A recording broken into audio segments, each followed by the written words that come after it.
अस्सलाम वालेकुम, this is Aleem from skills academy. अगर आपने सब्सक्राइब नहीं किया तो सब्सक्राइब कर लें क्योंकि ये केस स्टडी होने वाली है बहुत ही ज़्यादा इम्पोर्टेंट और इन्फॉर्मेटिव। तो केस स्टडी का टाइटल है हाउ $84,000 इन 1.5 ईयर्स। सबसे पहले की पॉइंट्स, तो ये अमाउंट अर्न हुई है अराउंड 1.5 ईयर्स में।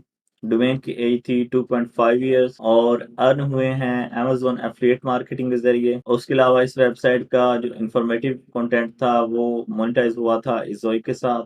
उसके अलावा वेबसाइट का जो कंटेंट मैनेजमेंट सिस्टम था वो था नेटलिफाई।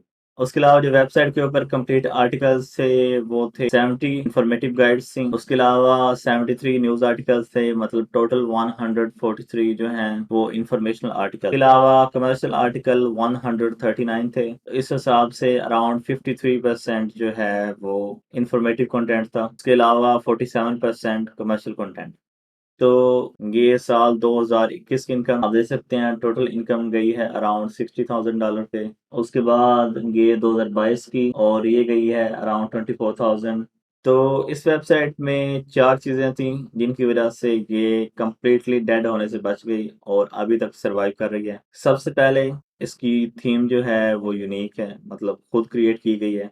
वर्डप्रेस के अलावा नेटलिफाई है। अब वर्डप्रेस का एक इशू होता है, अगर आप रैंडमली कोई थीम इंटरनेट से यूज़ करें तो वो बहुत ही ज़्यादा बल्की होती है, मतलब बहुत ज़्यादा रैंडम कोड होता है, उसमें गार्बेज होता है, सही तरतीब नहीं होती। प्लगइन्स हर चीज़ की तबाही फेर देते हैं। अब जब एक कस्टम थीम बनती है तो वो बहुत ही ज़्यादा प्यारी होती है गूगल की नज़र में, क्योंकि हर चीज़ एक डेकोरेशन वाइज़ होती है। अब आप ये समझें कि एक कमरा है जो एक अच्छे तरीके से ऑर्गेनाइज़ किया गया है। सबसे ऊपर मेटा टैग्स आ रहे हैं, उसके बाद नीचे बॉडी शुरू हो रही है, फिर आराम सुकून से कोई इतना ज़्यादा बीच में जंक नहीं ऐड हुआ, सिर्फ ज़रूरत के मुताबिक CSS है, थोड़ी सी ज़रूरत के मुताबिक जावास्क्रिप्ट है, क्योंकि जावास्क्रिप्ट से गूगल को नफरत है, तो गूगल लाजमन ऐसी वेबसाइट को पसंद करेगा। उसके अलावा टॉपिकल अथॉरिटी बेसिकली आप जो अपनी नीच है उसको अगर आप अच्छे तरीके से कवर करते हैं तो उसको आप कहेंगे टॉपिकल अथॉरिटी। उसके अलावा 70-30 रूल क्या चीज़ है, वो ये कि आपका इंफॉर्मेशनल कंटेंट जो है वो 70% होना चाहिए और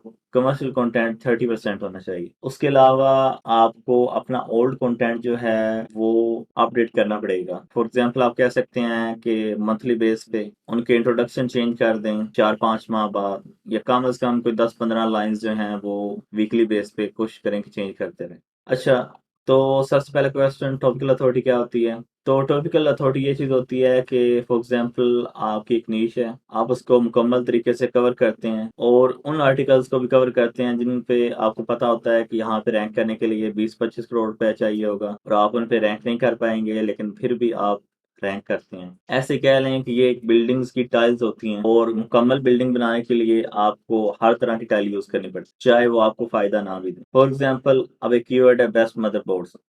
अब अगर इसके ऊपर आपने रैंक करना है तो आपको कम से कम को 2-3 करोड़ रुपया या इससे ज्यादा लग जाएगा। अब आपको पता है कि आप इस कीवर्ड के ऊपर रैंक नहीं कर सकते, मुझे पता है रैंक नहीं कर सकते, लेकिन फिर भी हमने इसके ऊपर आर्टिकल लिखवाना होता है। उसका मकसद क्या होता है? Topical authority. उससे अब एक मीडियम लेवल का कीवर्ड आ जाए इसी नीच का, वो होगा बेस्ट X5, वो होगा बेस्ट X5, वो होगा X570 मदरबोर्ड। अब फॉर एग्जांपल फर्स्ट वन के 10,000 सर्चेज हैं, इसकी 5,000 होगी, तो ये वो कीवर्ड्स हैं जो, अब ये जो कीवर्ड है आप इसके ऊपर भी रैंक नहीं कर पाएंगे। 90% चांस है कि इसके ऊपर भी कोई 25 साल पुरानी वेबसाइट रैंक कर रही होगी। आप जितनी भी कोशिश कर लें 9-10 तक पहुंच पाएंगे, उससे आगे आपको लाखों बजट लगाना पड़ेगा जो कि बिल्कुल वेस्ट ऑफ टाइम। उसके बाद तीसरे नंबर पे आ जाता है कीवर्ड। अब इसकी 2-3 हज़ार होंगी, ये एक लो टाइप कीवर्ड में आ जाएगा और इसको आप रैंक कर पाएंगे, लेकिन रैंक भी तब कर पाएंगे जब आप दूसरे टॉपिक्स कवर कर लेंगे। तो टॉपिकल अथॉरिटी वक्ती तौर पे इसका फायदा नजर नहीं आता, लेकिन जब आपकी टॉपिकल अथॉरिटी एक ऐसी चीज होती है जिसका वक्ती तौर पे फायदा नजर नहीं आता, लेकिन जब एक अपडेट आती है तब आपको इस चीज का एहसास होता है कि ये कितनी ज्यादा इंपॉर्टेंट, क्योंकि अगर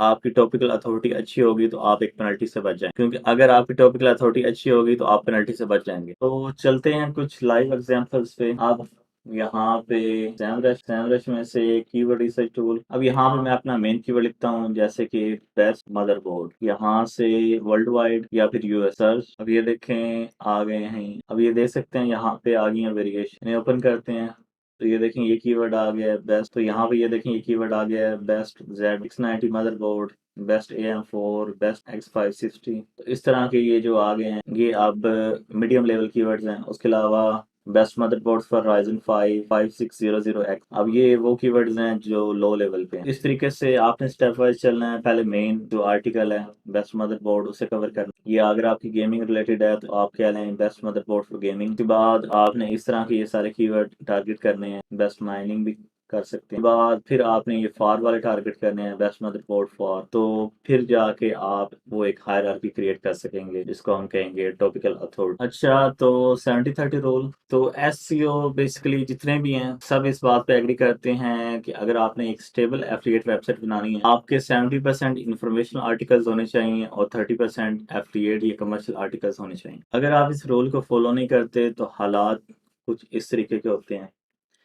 अब ये एक वेबसाइट है जिसका 95% एफिलिएट आर्टिकल्स और 5% जो थे वो इंफॉर्मेशनल आर्टिकल्स, तो सही रैंक करती रही।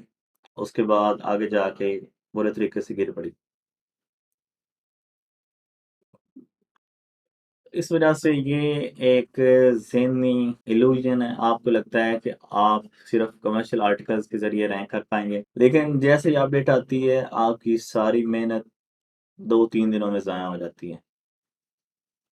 तो आप देख सकते हैं ये वेबसाइट कितने अच्छे तरीके से ग्रो हुई है कमर्शियल आर्टिकल्स पे, लेकिन फिर जैसे ही अपडेट आई है तो इसका नामो निशान ख़त्म हो गया। अब सवाल ये पैदा होता है कि इंफॉर्मेशनल कंटेंट में कौन से आर्टिकल्स लिखें? तो आइडियाज़ आपको यहाँ से मिल जाएंगे।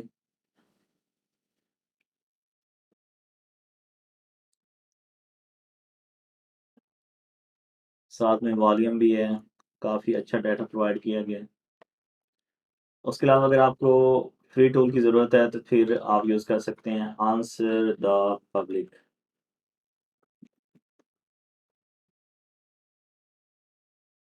यहाँ पे आप कीवर्ड लिखेंगे।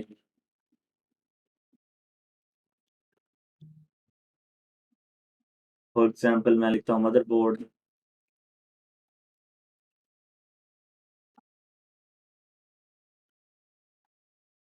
तो यहाँ पे आ गए हैं काफ़ी ज़्यादा सजेशंस।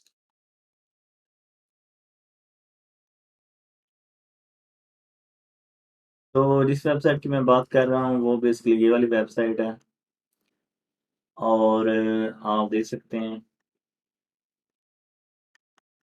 इस टाइम इसकी जो आसन प्राइस चल रही है वो $85,000 है, और मंथली 4,000। साइट एज यहाँ पे 2 ईयर्स लिखी हुई है।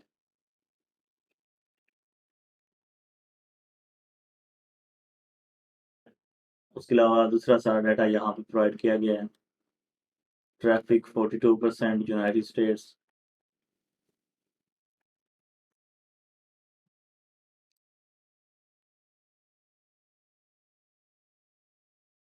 अगर हम इसे विजिट करें तो इसका डिज़ाइन कुछ इस तरीके का है जो कि एक यूनिक डिज़ाइन है, खुद क्रिएट किया गया है। अगर इसका कंटेंट मैनेजमेंट सिस्टम देखें तो ये यहाँ पे आप देख सकते हैं नेटलिफाई। ये वर्डप्रेस के ऊपर नहीं है, नेटलिफाई के ऊपर बनी हुई है।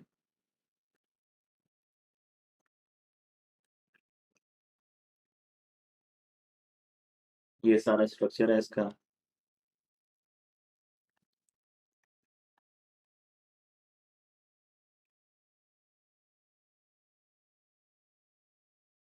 उसके अलावा इनकी एक यूट्यूब की स्ट्रेटजी भी है।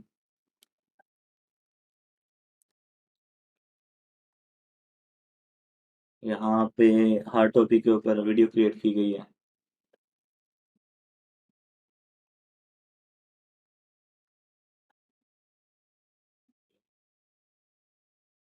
तो उम्मीद है इस केस स्टडी से आपको काफ़ी ज़्यादा चीज़ें सीखने को मिली होंगी। वीडियो देखने का शुक्रिया। सब्सक्राइब नहीं किया तो लाजमन सब्सक्राइब करें। अल्लाह हाफिज़।